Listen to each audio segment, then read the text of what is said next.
நம்ம இப்போ வந்து கேஸில் பஞ்சு போட்டுக்கிட்டு செடி செய்ய போகிறோம். அதனால தான் இப்படி பண்ணிருக்கோம். இதுதான் நம்ம செடி பஞ்சு போட்டுக்கிட்டு நியூஸை செடி வச்சு வாங்க பார்க்கலாம். பஞ்சு போட்டுக்கிட்டோம். அன்னைக்கு தண்ணி கதை ஊற்றுங்க. கொள்ளு வேற இதுக்குள்ள போட போகிறோம். சோளம் போட போறோம்.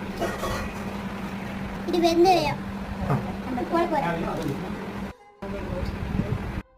மூணு கழிச்சு பார்க்கலாம். அப்புறம் செடி வருது இருக்கும்.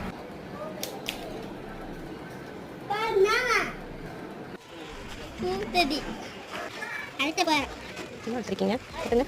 பூச்செடி